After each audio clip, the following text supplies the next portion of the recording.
Are you worried about aphids, flea beetles, stink bugs, spider mites, whiteflies, and other non-beneficial insects in your garden?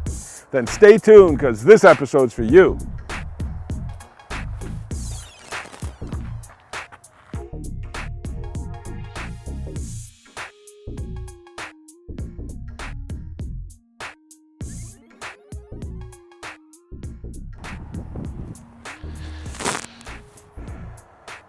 Hey everybody, I'm Alan Schaefer at Custom Garden Solutions.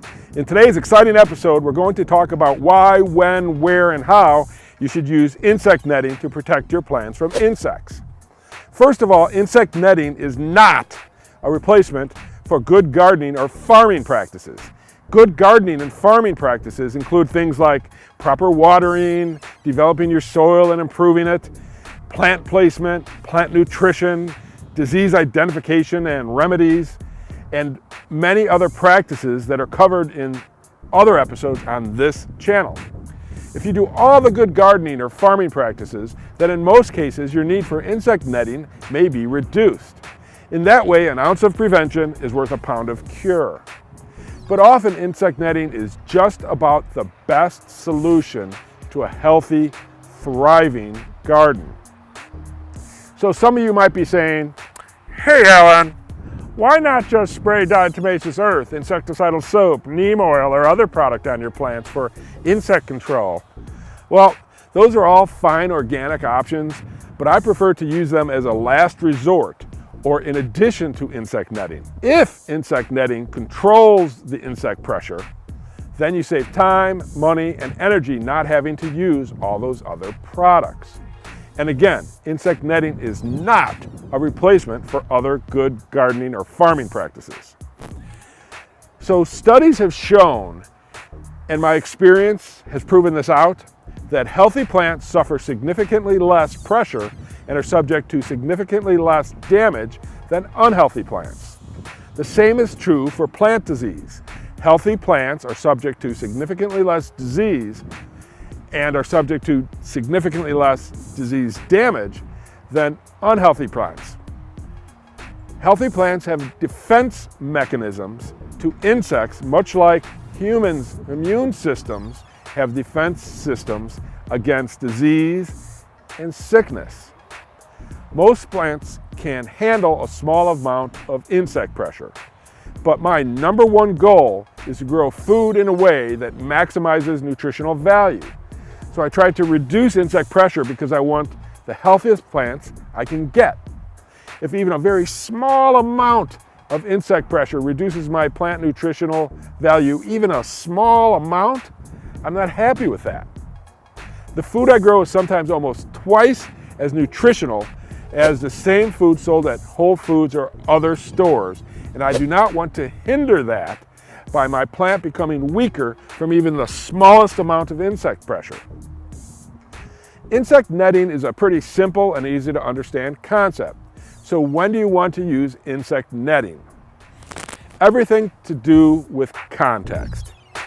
Some areas will have little insect pressure and some will have massive pressure, and it can vary from location to location and from day to day. So I might have no insect pressure, but someone a few houses over might have a pond or a variety of plant that brings in insect pressure. So it's different for everybody. Let me go over a couple of examples. Here in Phoenix, Zone 9B, we typically do not have much insect pressure in December through February. But once the temperatures start to rise in March, we begin to get aphids, whiteflies, and other common non-beneficial insects. Knowing this, I'm taking proactive measures now in January to protect my plants. Here's another example. In the Chicago suburb Zone 5B, in May and June, your plants start to grow and you're thinking to yourself, "Man, this is great." But be careful, because once the warmer and more humid weather comes in late June and July, the aphids, whiteflies, and other insects will follow. So insect netting is a preventative or proactive measure. You want to cover your plants before the insects appear. It does not help as much to cover your plants after the insect pressure has set in because most insects will multiply while under the netting. So cover the plants early, in some cases almost immediately after germination. So what type of insect netting do I use? In our last episode, we talked about Remay row covers for frost protection.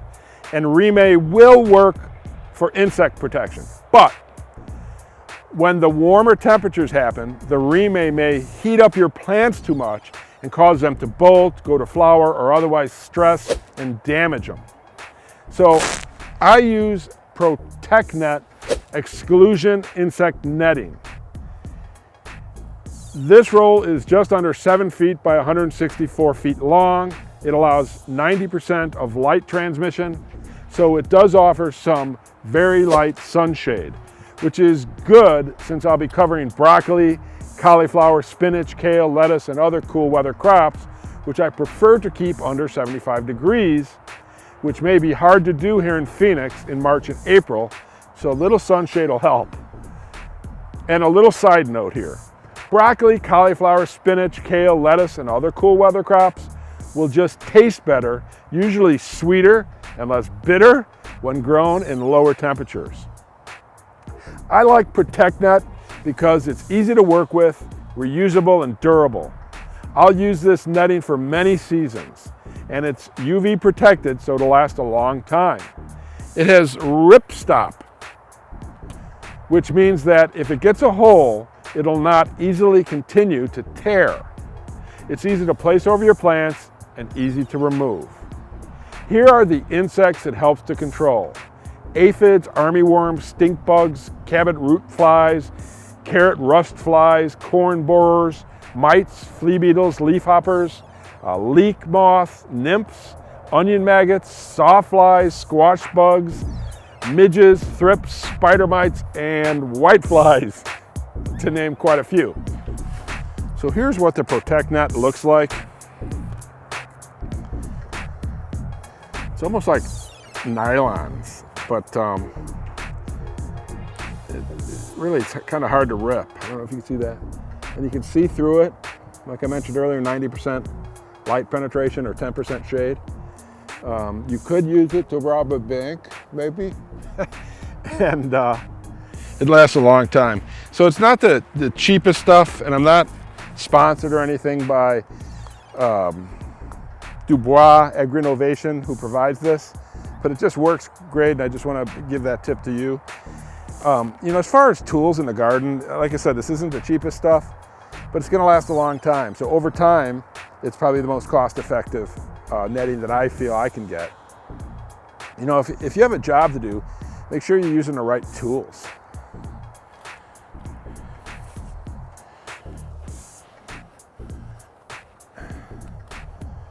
So I'll just roll this back up.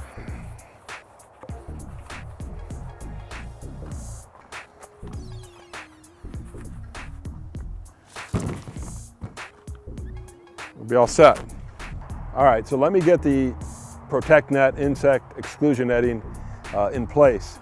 I'm going to use the hoop loops that I used in the last episode for Remay, and I'll put a link into it down below. I believe I got these from Johnny's Select Seeds. So the hoop loops just go into the ground. Take the insect netting.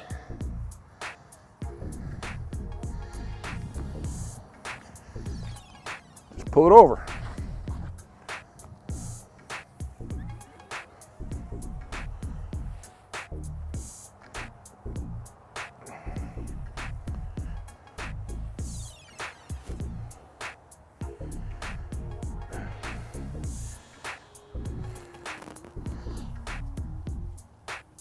And I'll use the row bags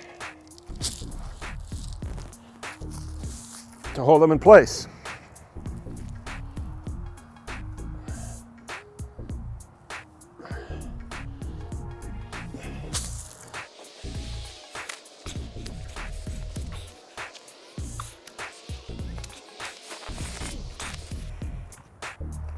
And I put a little bit too much of the slack on one side, but that's fine. That'll work great. You want to make sure, well, that didn't work out very well. You could walk on this stuff. It's very durable.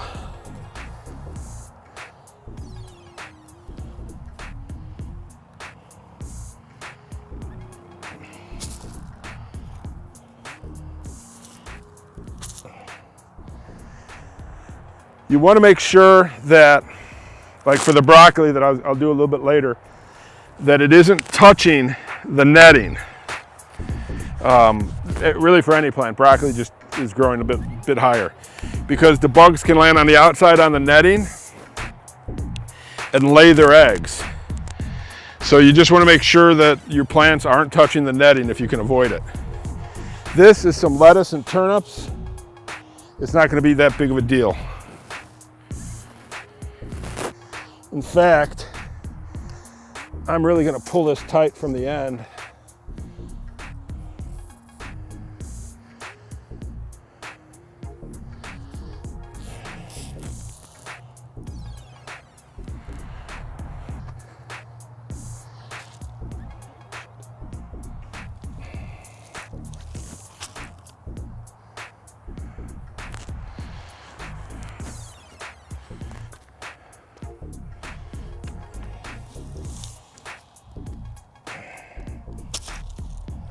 And that'll do it.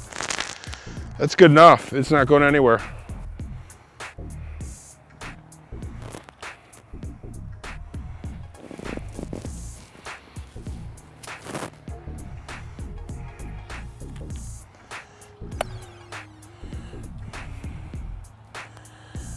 So there's a quick look at it. I will come back and straighten that out so it isn't down on that side over there as much. But it's getting dark and I need to finish up here. So yeah, but that's covered. Got a little spot here I'm going to cover up down on the bottom, but we're good to go, and that'll keep the insects out. Provide 10% light shade, sunshade, and allow the lettuce and turnips to grow bug free.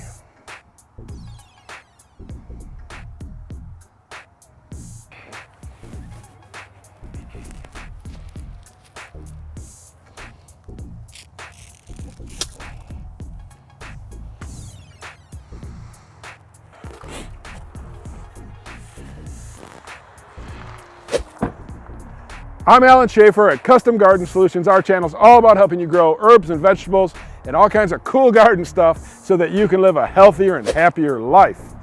If you're new to the channel and you want to learn all about growing herbs and vegetables and all kinds of cool garden stuff, then start today by subscribing.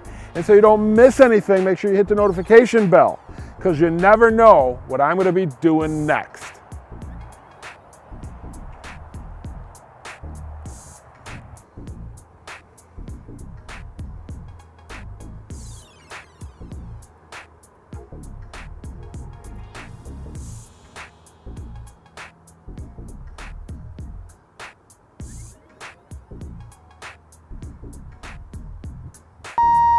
I could go rob a bank. You know, you could use it to go rob a bank. Could use it to rob a bank.